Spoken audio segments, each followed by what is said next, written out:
할렐루야. 하나님의 크신 사랑이 이 새벽에 우리 가운데 가득한 줄 믿습니다. 오늘 우리는 출애굽기 11장 1절로 10절의 본문을 통하여 주 안에 거하는 자가 누리는 복이라는 제목으로 하나님의 말씀을 함께 나누도록 하겠습니다. 우리는 계속해서 애굽에 내린 10가지 재앙을 묵상하고 있습니다. 그 가운데 오늘 본문은 10번째 재앙, 초태생, 즉 장자의 죽음에 관한 통보를 말씀 보고 있습니다. 오늘 본문의 대지는 두 개로 구성되어 있습니다. 첫 번째는 1절로 3절입니다. 마지막 재앙에 대한 예고와 출애굽 준비 명령, 더불어 애굽인들이 이스라엘 백성들에게 호의적인 태도를 보이는 내용입니다. 바로 왕은 끝까지 하나님께 불순종하였습니다. 하나님을 하나님으로 인정하지 않았던 바로 왕으로 말미암아 애굽에게는 하나님께서 준비한 마지막 재앙, 즉 장자의 죽음이 드리워지게 되었습니다. 이 말씀을 들은 애굽인들의 태도는 어떠했습니까? 3절을 보십시오. 여호와께서 그 백성으로 애굽 사람의 은혜를 받게 하셨고 또 그 사람 모세는 애굽 땅에 있는 바로의 신하와 백성의 눈에 아주 위대하게 보였더라. 여호와를 인정하였습니다. 이스라엘, 그러니까 노예 민족에게 호의적인 태도를 보이게 되었습니다. 그러나 여러분, 호의와 회개는 다릅니다. 100번, 1000번, 만번 호의를 베푼다 할지라도 그 중심에 하나님을 사랑하지 않고 또한 하나님께 돌아오지 않는 호의라면 그것은 결코 바람직한 태도가 아닙니다. 회개하지 않는 바로왕과 또한 그의 신하들을 비롯한 모든 자들, 그들은 끝내 자신의 장자를 포함하여 애굽 땅에 있는 모든 가축의 처음 난 것의 죽음을 경험하게 됩니다. 역사상 이러한 재앙은 찾아볼래야 찾아볼 수 없는 재앙이지요. 두 번째는요, 4절로 10절입니다. 바로를 향한 선포된 마지막 장자의 예고를, 장자의 죽음에 대한 예고를 말씀하고 있습니다. 모세는 바로에게 애굽의 초태생 죽음에 대한 하나님의 계획을 선포합니다. 이 죽음의 대상은 애굽 땅에 있는 모든 생명체입니다. 피할 길이 없습니다. 이 재앙으로 인하여 애굽에는 전무후무한 모든 가정의 죽음이 발생합니다. 곡소리가 온 가족에 가득한 것이죠.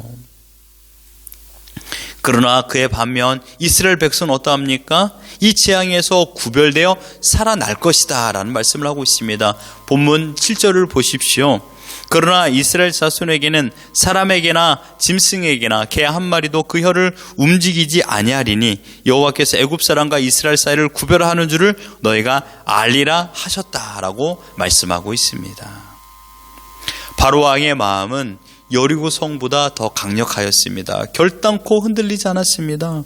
그 이유는 하나님께서 바로의 마음을 완악하게 하였기 때문입니다.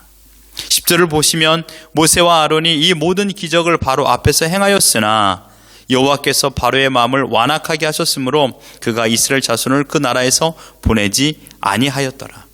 여러분, 하나님은요, 한 번 열면 닫을 사람이 없습니다. 하나님께서 한 번 닫으면 열 사람이 없습니다. 열고 닫음의 모든 권세는 하나님의 손에 달려 있습니다. 지금 우리가 살고 있는 것, 죽고 있는 것, 이 모든 것 또한 하나님의 손에 달려 있습니다. 제 아무리 노력한다 한들 하나님께서 닫으면 열 사람이 없다라는 것입니다. 인간의 마음을 주관하시는 분은 하나님이십니다. 그러므로 지금 우리가 어떤 것을 행하여서, 어떤 것을 통하여서 하나님의 말을 바꾸려고 하는 것이 아니라 철저하게 하나님의 뜻 안에 거하는 것이 우리에게 사명인 줄 믿습니다. 바로의 마음은 처음부터 완악함이 한결같았습니다. 이 완악하다라는 뜻은요, 마음이 딱딱하다라는 것입니다. 자기 주장이 강하다라는 뜻이죠. 바로의 교만과 고집은 애굽을 부흥시킨 것이 아닙니다. 자기의 나라를 더 커다란 어려움 가운데로 이끌어가는 그런 지도자가 되어버렸던 것입니다.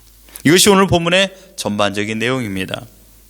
오늘 본문에서 우리는 하나님의 마음을 알기를 소망합니다. 여러분, 하나님께서 왜 이토록 10번이라는 시간을 가지고서 애굽에게 하나님의 뜻을 전달하였을까요? 단 한 번의 장자의 죽임을 통하여, 죽음이라는 재앙을 통하여서 하나님의 뜻을 전달할 수도 있었을 것입니다. 여러분, 하나님께서는 이들에게 많은 기회를 주셨습니다. 그 이유는 무엇이죠? 하나님은 언제나 자비와 긍휼이 풍성하신 분입니다. 하나님은 죄인들이 회개하고 하나님께 돌아오기를 기다리시는 분이십니다. 에스겔 18장 23절에 보면 이렇게 말하고 있습니다. 주 여호와의 말씀이니라. 내가 어찌 악인이 죽는 것을 조금이들 기뻐하랴. 그가 돌이켜 그 길에서 떠나 사는 것을 어찌 기뻐하지 아니하겠느냐. 하나님은 죄인이라 할지라도 그 길에서 돌아오기를 기다리고 계십니다. 죄인이 자신의 죄로 인하여 멸망당하는 모습을 보며 흥겨워하시는 분이 아니십니다. 인간은요, 자신에게 아픔을 준 사람이 고통을 당하는 것을 기대하고 있습니다. 자신에게 힘듦을 준 원수들이 망할 것을 소망하고 있습니다. 내가 한번 그들의 망함을 보고 크게 한번 웃어주리라 라고 생각하고 있는 것이 인간입니다. 그러나 하나님은 결코 악인의 멸망을 원하지 않습니다. 악인이 망하는 것보다 그 악인이 자신의 길에서 돌이켜 하나님 앞에 회개하며 돌아오기만을 기다리고 있습니다. 하나님은 회심을 소망합니다. 인간들이 회심하고 하나님께 돌아오기를 지금도 강권적으로 말씀하고 있는 것입니다. 왜 여러분 서울 하늘 한복판에 이 많은 십자가들이 있을까요? 그 십자가들을 보면서 회개하고 돌아오라라는 것이죠. 하나님의 말씀을 따라 하나님의 뜻대로 돌아오기를 기다리고 계십니다. 하나님께서 한결같은 사랑으로 오래 참으시는 이유도 모든 악한 자들이 돌아오기를 원하는 마음입니다. 요나서 4장 3절에 보면요, 주께서는 은혜로우시며 자비로우시며 노하기를 더디하시며 라고 말했습니다. 하나님은 자신들, 죄인들이 돌아오도록 심판을 늦추시고 계신다라는 말입니다. 악인이라도 하나님께서 돌아오기를 기다리시며 심판을 늦추십니다. 인류 모든 사람들이 하나님께 돌아오기를 기다리시는 하나님의 사랑의 마음을 여러분 아시겠습니까? 왜 이 땅에 지금 이렇게 강한 악이 범람하다 할지라도 심판을 늦추시는 하나님의 마음을 아셔야 됩니다. 우리는 가끔 빨리 하늘에서 불이 떨어지고 예수님께서 오셔서 지금 우리의 고통을 다 해결해 주고 더 나아가 악인을 심판해 주기를 하나님께 구하고 있을 때도 있습니다. 그러나 여러분, 하나님의 구원의 방법과 우리의 방법은 다릅니다. 하나님은 끝까지 기다리시는 분입니다. 여러분, 오늘 우리에게 하루라는 시간을 주신 것도 회개와 돌이킴을 우리에게 허락하여 주신 것입니다. 어제 삶의 심판으로 인하여 아침에 눈을 뜨지 못할 수도 있었습니다. 하나님의 직결 심판이 잘못되었다라고 오류라고 말할 수 있는 사람이 누가 있겠습니까?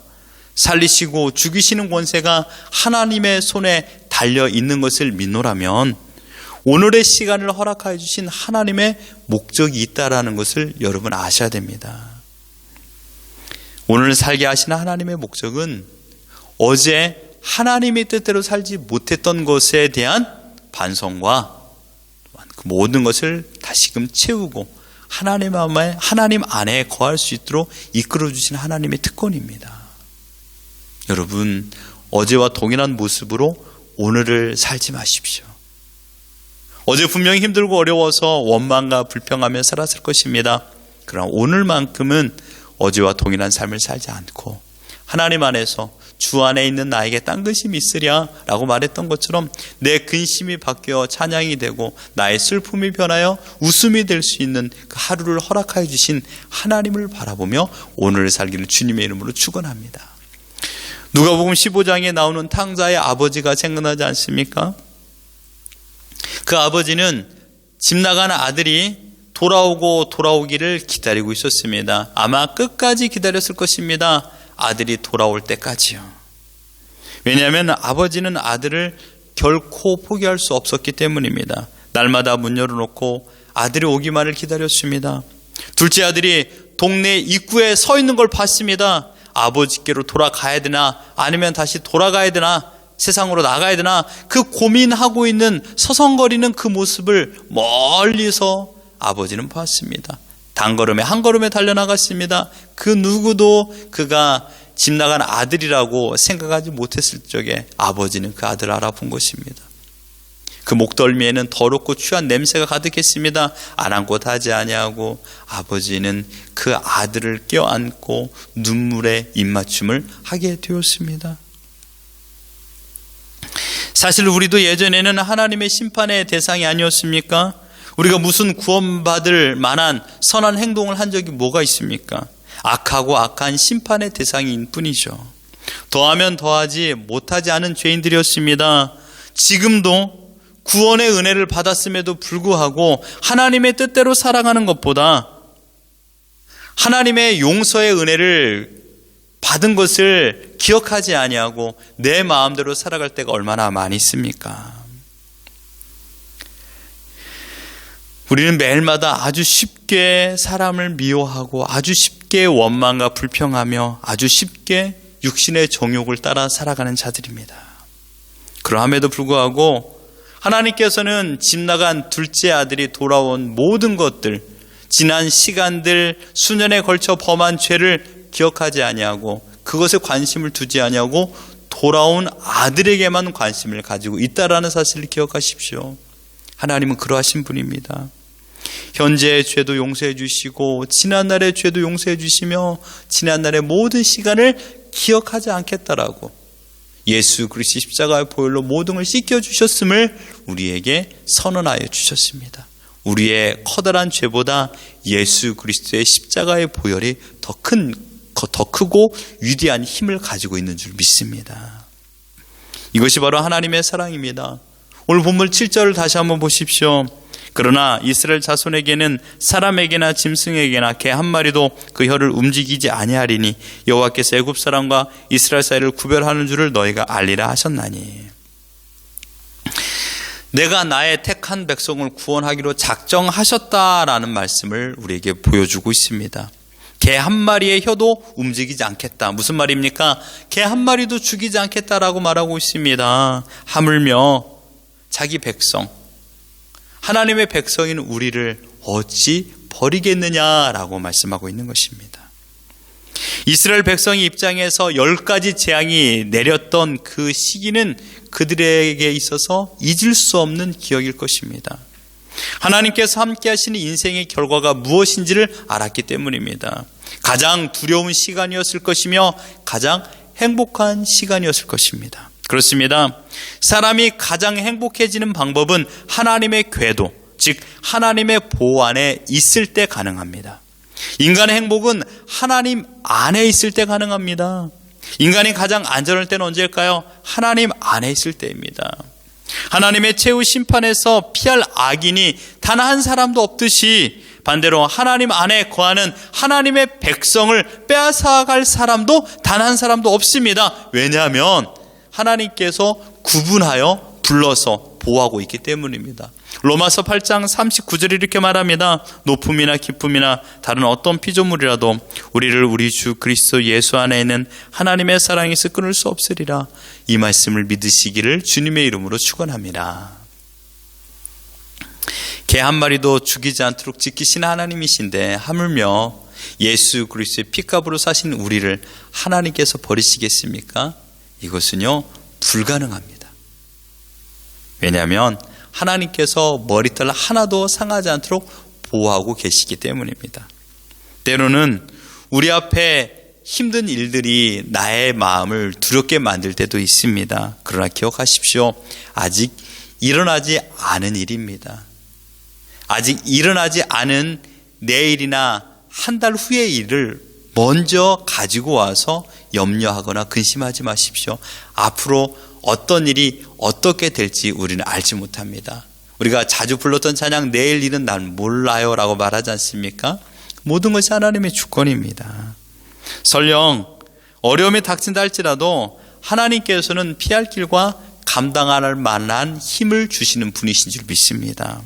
왜냐하면 하나님께서 하나님의 자녀인 우리를 먹이시고 입히시기 때문입니다. 믿음의 선배들의 모든 역사를 보십시오. 엘리야를 먹였던 것은 까마귀였습니다. 하나님이 보낸 까마귀. 우리 모든 인생도 마찬가지입니다. 그러므로 인생은 하나님의 보호를 경험하는 현장 학습입니다. 귀로만 듣던 하나님을 눈으로 보는 시간이요, 또한 그것을 내가 직접적으로 경험하는 시간이 바로 인생입니다. 우리 인생이 바로 그렇습니다. 그러니 주 안에 있는 자가 누릴 복이 얼마나 큽니까? 하나님의 살아계심을 경험하는 것입니다. 심판과 책망과 멸망의 그런 하나님을 보는 것이 아니라 보호와 위로와 사랑과 구원의 하나님을 경험하는 것입니다. 주 안에 있다고 확신하는 것이 우리의 사명입니다. 그리고 주님 안에서 주님과 동행하는 것이 우리의 사명인 줄 믿습니다. 하나님의 사랑과 은혜는 우리의 생각을 뛰어넘는 초월적인 은혜입니다. 하나님께서 함께 해주시면 모든 것이 만사 오케이입니다. 오늘 불렀던 찬양처럼 주 안에 있는 나에게 딴 근심이 있으랴, 반대로 주 밖에 있으면 딴 근심이 가득합니다. 하나님 안에 거하는 자가 누리는 복이 우리에게 풍성하게 준비되어 있음을 믿으십시오. 보호와 위로와 사랑과 구원입니다. 영원한 생명이요, 영원한 보호요, 평안인 줄 믿습니다. 오늘 하루 여러분 하나님 안에 거하여 기쁨과 감사를 누리며 오직 하나님을 찬양하며 흔들리지 아니하는 믿음을 가지고서 하나님을 기쁘시게 해드리는 우리 모두가 되기를 예수 그리스도 이름으로 축원합니다.